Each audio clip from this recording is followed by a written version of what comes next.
semuanya, selamat datang di Rehab Bercerita. Lalu tinggi tuh. Iya, Nah, udah.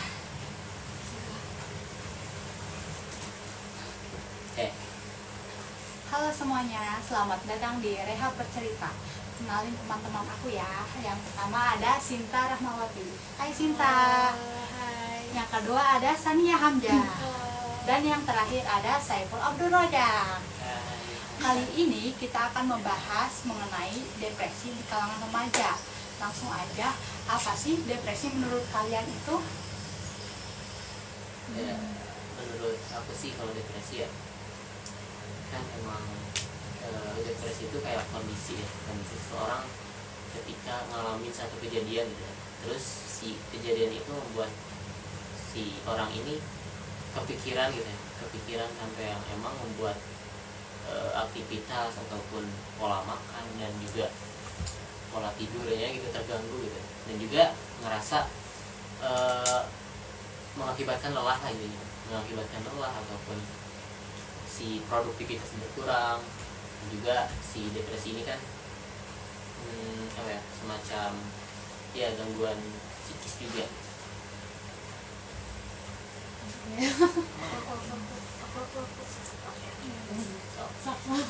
Kalau menurut aku sih perubahan mood mungkin gara-gara beberapa faktor ya, entah itu karena faktor keluarga, teman, atau faktor ya yang lainnya lah yang bikin dia kayak sedih berlebihan, cemas berlebihan. Kan kalau kayak sedih biasa paling sehari 2 hari, sedangkan kan kalau depresi ini kayak berlarut-larut ya, minggu atau bahkan bulanan, bahkan ada yang tahunan, dan kayak bikin dia tuh lebih kayak merasa tertekan gitu loh kalau depresi itu, kalau menurut aku sendiri sih. Oke, kalau dengar kata depresi, ini isu yang paling menarik sih, karena emang lagi hangat dan kayaknya terus meningkat gitu ya. Jadi kenapa nih meningkat terus? Ya pasti banyak faktor ya, baik itu internal ataupun eksternal. Maksudnya internal itu dari diri pribadi si seseorang ini, atau enggak ya eksternal ya, dari lingkungan dan yang lainnya. Nah, jadi apa sih kalau depresi itu gitu? Yang sudah dijelaskan oleh kanan dan kiri saya sendiri gitu ya tentang depresi tadi, ya benar banget sih, setuju gitu. Karena depresi ini benar-benar mengganggu aktivitas gitu loh, secara tidak langsung, karena ya berkurang banget gitu yang harusnya itu produktif, malah dia terus-terusan berlarut-larut dalam kediaman gitu ya, kayak kesepiannya atau enggak yang tadi yang kalau dari Sania sendiri karena tekanan sosial, terusan rasa sedih yang berlebihan gitu.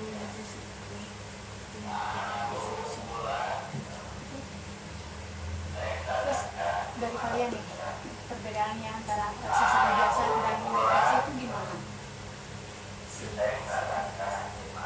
Kalau menurut aku sih sedih biasa dan depresi kayak tadi yang aku bilang. Kalau sedih biasa tuh paling kayak sehari atau 2 hari, udah gitu, nggak terlalu kepikiran juga. Sedangkan kalau depresi itu ya berlarut-larut kata aku.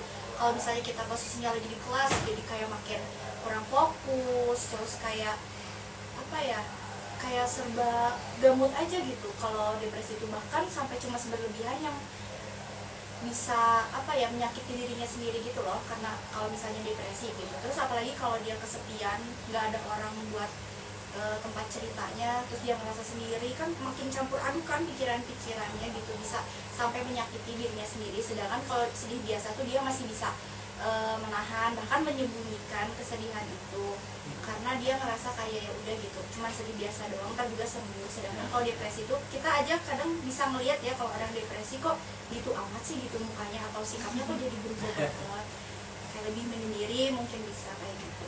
Itu sih.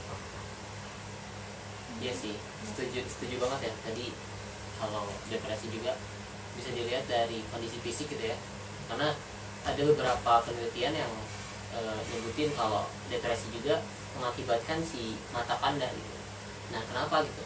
Karena si mata panda kan biasanya muncul karena orang-orang yang kurang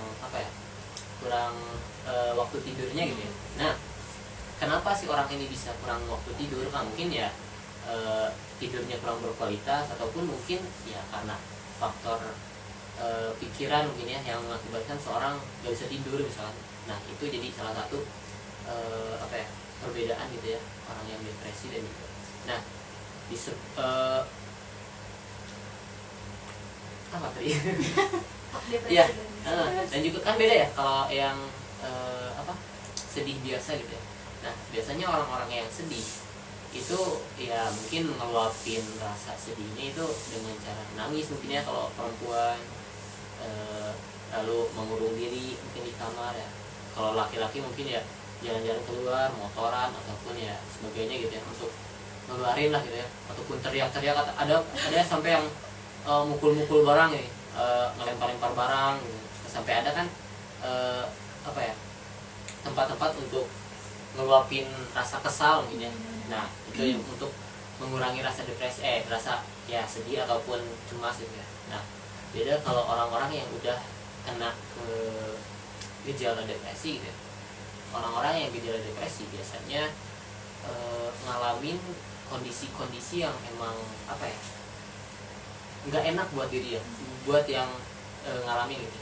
Misalnya kita udah tidur nih cukup 8 jam atau mungkin 10 jam mungkin ya, tapi setelah bangun ternyata ya masih lelah gitu, si badan lelah ataupun kayak masih ngantuk, padahal secara porsi tidur gitu ya, si orang-orang yang depresi ini mungkin udah lebih dari cukup, malah lebih overload gitu, over gitu ya dalam tidur. Tapi kenapa gitu orang-orang depresi ngalamin rasa lelah gitu walaupun dengan tidur yang cukup lebih mungkin ya.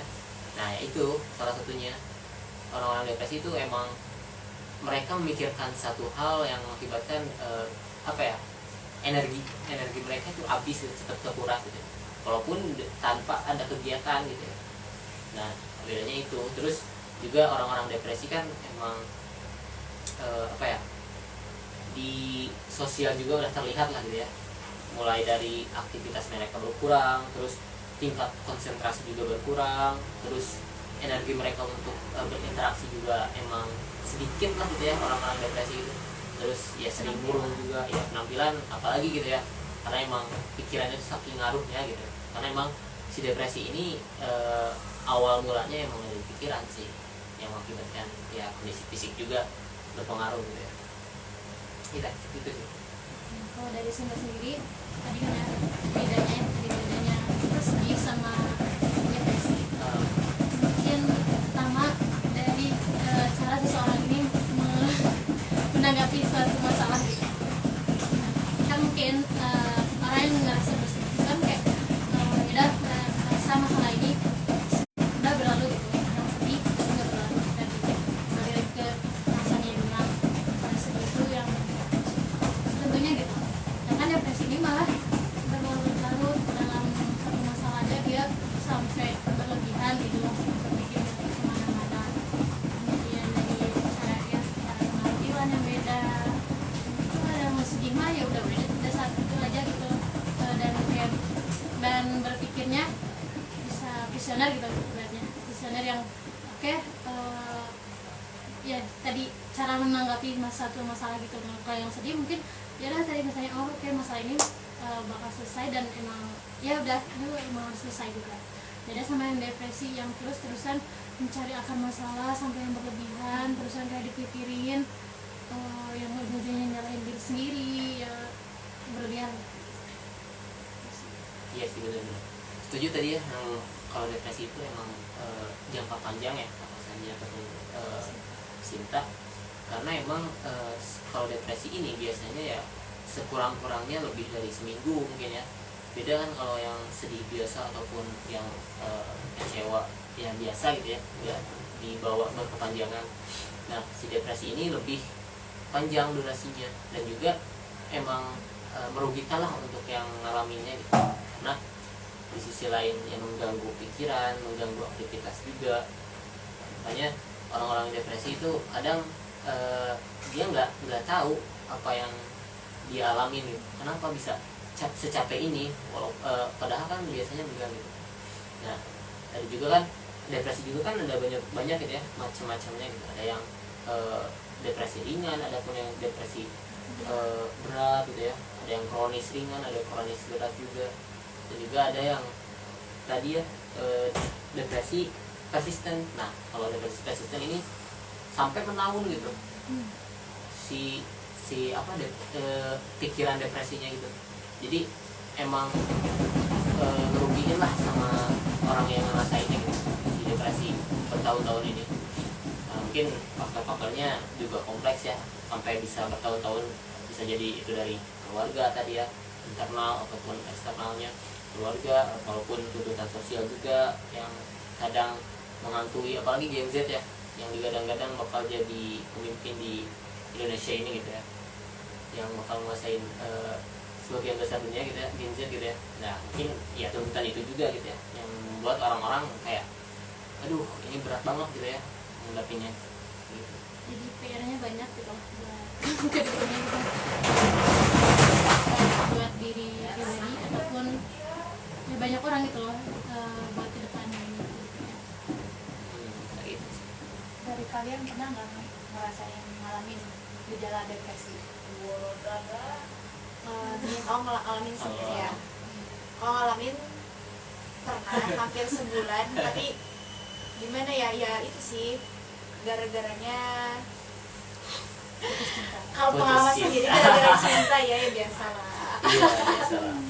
Gara-garanya itu kayak lebih ngerasa sering sendiri, murung sendiri di kamar sendiri, kayak padahal orang-orang sekitar tuh peduli, cuman karena yang namanya apa ya, lagi ngerasa di titik itu ngerasa nggak ada yang peduli nih, padahal kita nggak sadar aja gitu bahwa sekitar kita tuh peduli, cuman kitanya aja yang nggak membuka Iya, diri gitu. kadang memang tertutup sih. Separah itu sih waktu itu aku tuh hampir sebulan ngerasain itu, sampai dimana masuk lah ya, ada dukungan masuk, aku merasa bangkit lagi di sini. Kalau aku sendiri mungkin masih awam kan. Gejala awal yang benar-benar kayak nggak tahu ya, ngerasa kayak gini, ya ngerasa sedih, tapi kadang yang nggak tahu gitu loh, ini tuh sedihnya gara-gara apa gitu. Itu memang beberapa kali ya akhirnya Biasanya cewek kan kemudian ya, jadi saya kemudian banget. Nah itu juga jadi kalau benar sih, kalau bukan diri sendiri yang nyemangatin siapa lagi gitu. Jadi kayak abis itu mikir itu galau-galau nggak jelas kayak gini ngapain gitu loh, sedangkan nggak tahu sumbernya tuh apa gitu kan. Makanya yang alihin ke yang lain, walaupun kadang kayak ngerasa kok tiba-tiba menghadapin orang ini senyum-senyuman lagi gitu, walaupun abis itu langsung balik badan kayak beda lagi gitu. Kita sih yang pernah dirasain gitu ya, mungkin ya akhir-akhir ini juga rasain. Iya sih, kerasa sih.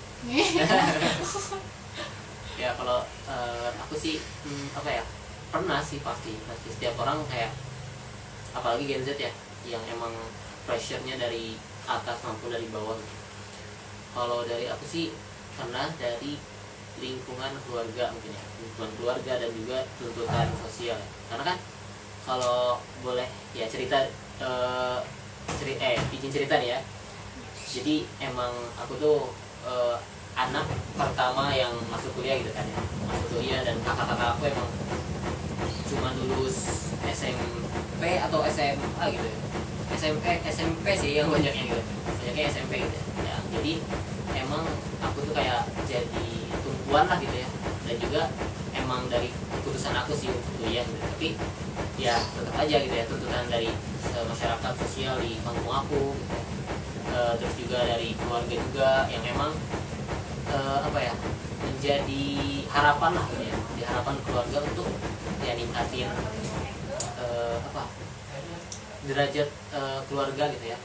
Karena emang cuman aku yang udah sejauh inilah gitu ya di tingkat pendidikan gitu ya. Jadi disebut depresi ya kadang kepikiran lah gitu ya, karena emang ya siapa yang nggak kepikiran lah soal keluarga ataupun orang tua apalagi gitu ya, emang harapan banget gitu ya.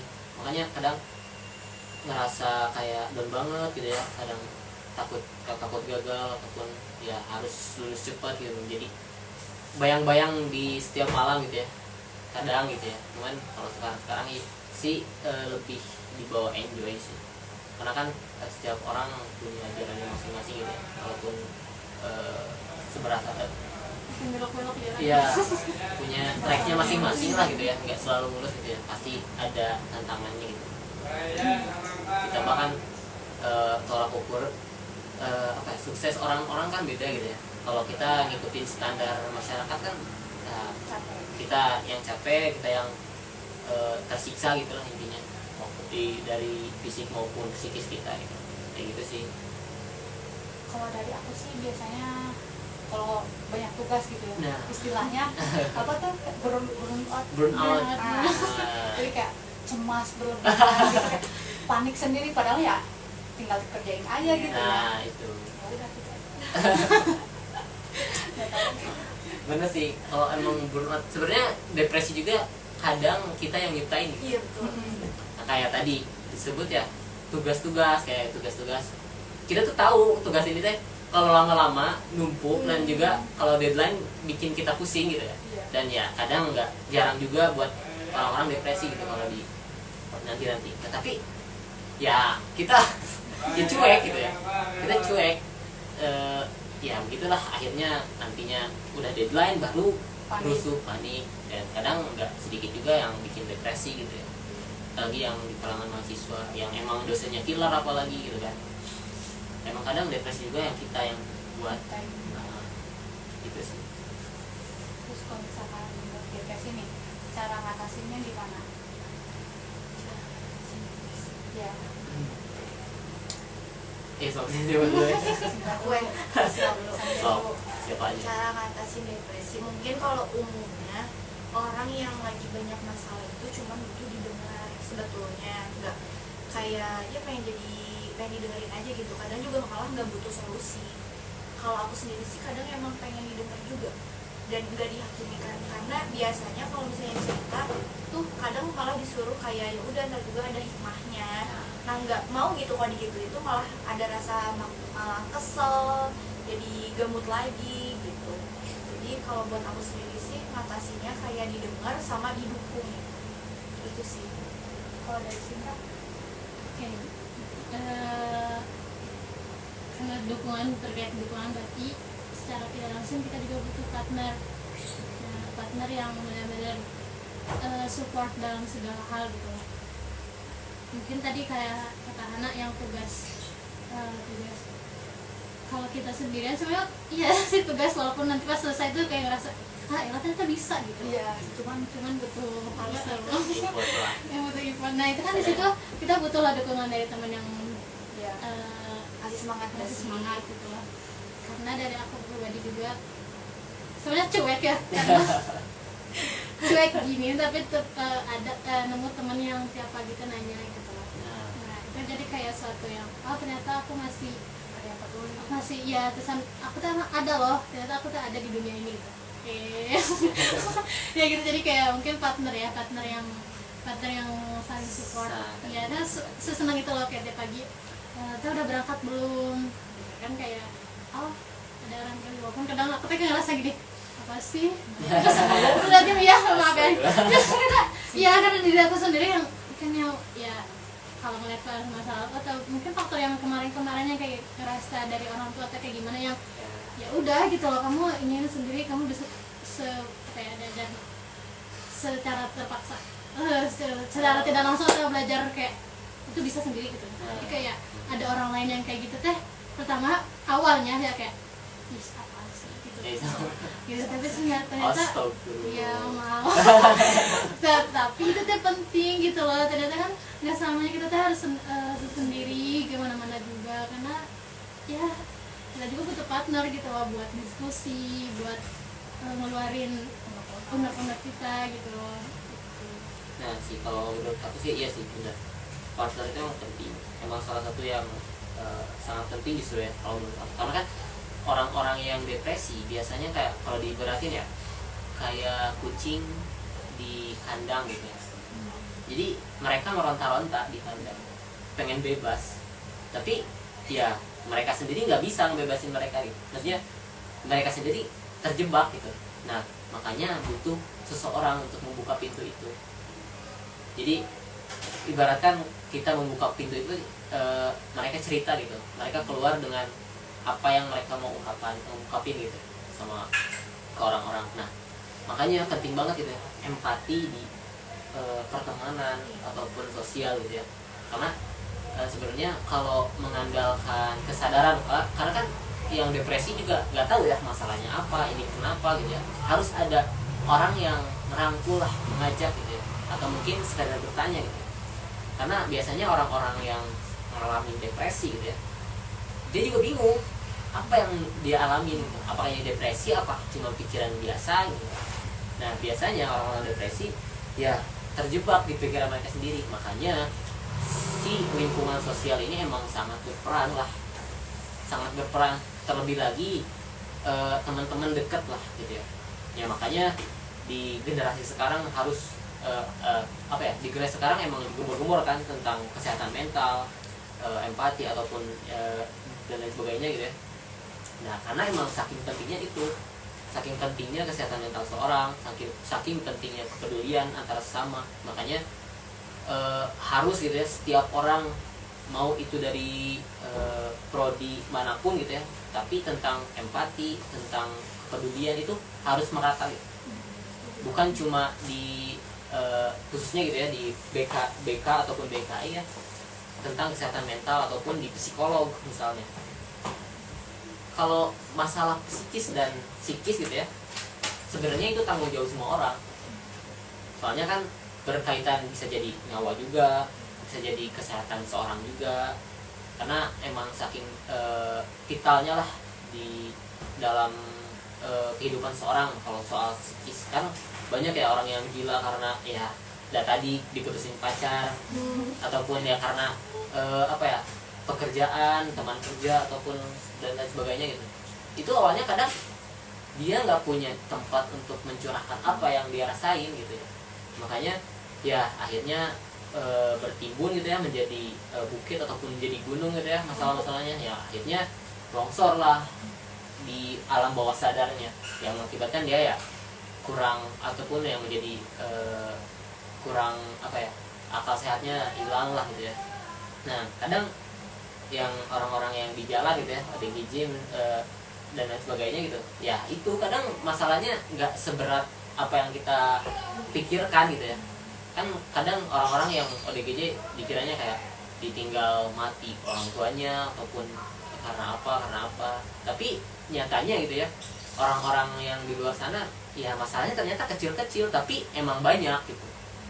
Nah itu makanya itu nggak ada tempat buat mereka mengeksplor atau mengungkapkan lah gitu ya, mengungkapkan apa yang dia alami si orang itu gitu.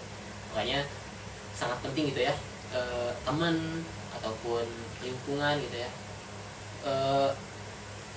posisinya sangat vital lah gitu ya kalau emang untuk kesehatan mental. Makanya untuk menanganinya itu kita harus lebih menggemborkan gitu ya, mengedukasi masyarakat tentang kesehatan, bahwa kesehatan mental itu bukan cuma fisik aja gitu, tapi psikis juga sangat penting gitu. Karena ada juga kan psikosomatik gitu ya, yang emang kondisi psikis yang mempengaruhi fisik, misalnya ya kayak pikiran yang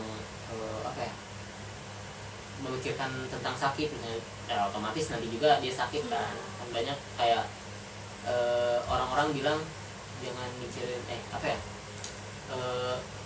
iyalah, maksudnya lebih saintifik lah sekarang mah gitu ya, nggak dikait-kaitin dengan yang horor yang sakit-sakit gitu teh.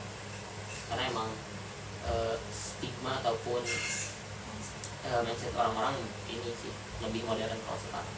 Iya sih bener banget, mungkin kayak ibarat wadahnya tuh kita masukin kayak batu kecil, batu besar gitu tuh, ibarat masalah sampai wadahnya itu penuh, sampai gak muat lagi kan bisa membuka sendiri kan situ esnya. Mungkin masalah itu ibarat itu, kalau misalnya dipendem terus. Mungkin tambahan dari aku juga ya, karena tadi udah bilang tentang psikis, fisik gitu kan ternyata banyak juga yang spiritualnya gitu.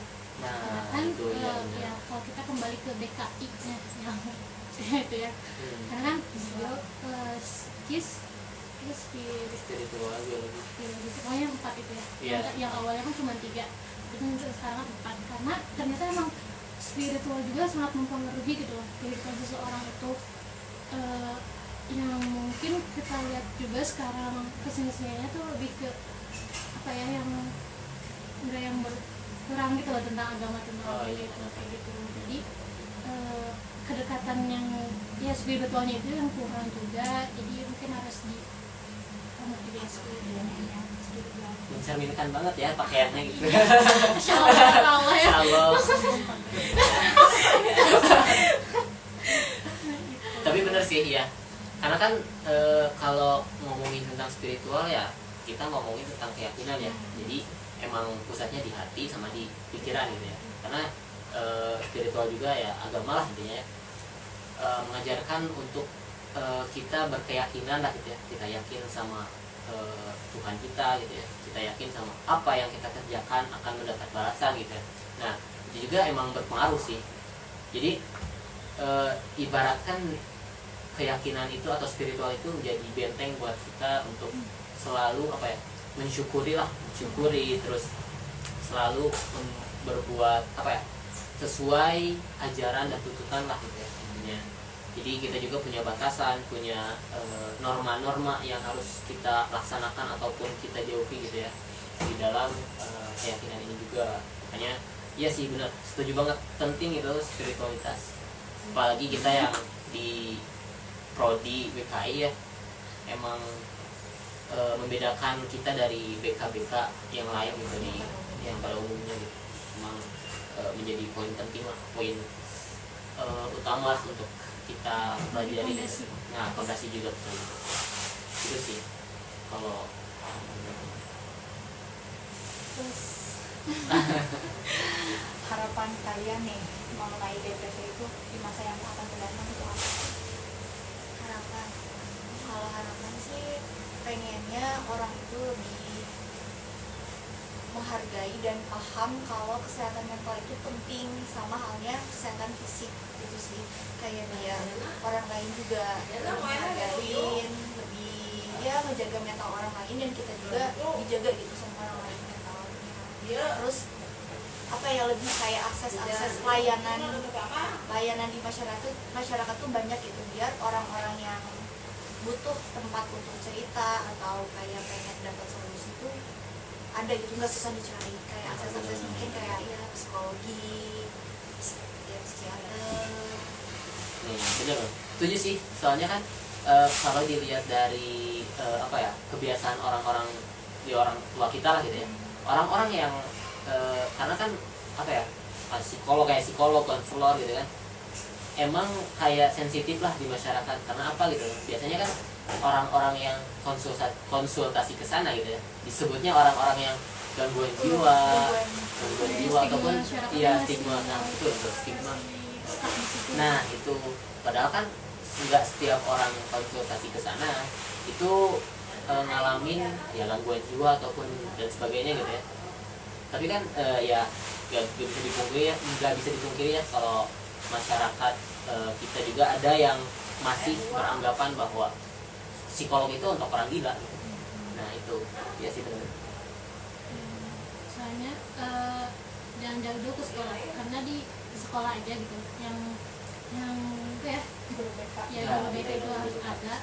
Karena pandangan mereka juga gitu sama yang padahal mereka udah nyiapin gitu, masa sekolah itu udah ada ngadain guru BK, tapi ya itu kan siswa itu masih mandang Yang bermasalah ya bermasalah, dan itu pun ada faktor lain gitu, karena guru-guru lainnya gitu, si anaknya salah nih, saya nanti digalain ke guru BK nih kan, jadi nambah kan kayak yang harusnya mereka kan masuk maksudnya yang walaupun jadi takut ya. padahal kan kayak kita ke guru BK atau ke konselor yang lainnya itu bisa jadi cuma kayak silaturahmi doang gitu, kayak nyurahin hal-hal kecil yang takutnya nambah apa yang menumpuk itu ya malah keganggu gitu kesehatan mental kita.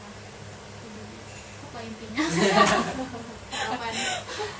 Itu sih. Intinya sih ya sih tentunya apa sih, pemerintah juga harus ikut andil lah gitu, ikut andil dalam menggemborkan bahwa kesehatan mental itu penting. Apalagi kan visi dari negara juga ingin maju atau Indonesia emas di tahun 2045 ya.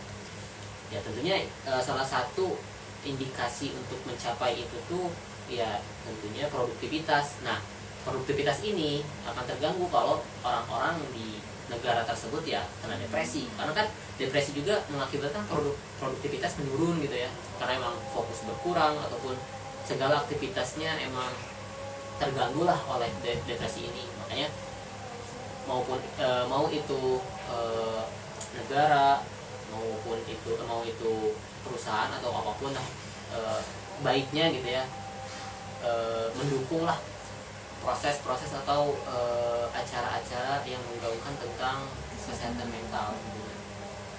Jadi orang-orang jadi lebih cepat tahu gitu ya, walaupun ada sosial media tapi kan nggak semua orang megang smartphone gitu ya, jadi ada yang tetap aja ada yang nggak tahu. Jadi nggak cuma kita menyebarkan di sosial media aja gitu, tapi kita juga menyebarkan di lewat channel-channel TV maupun yang sebagainya yang bisa dijangkau oleh seluruh masyarakat Indonesia yang khususnya gitu.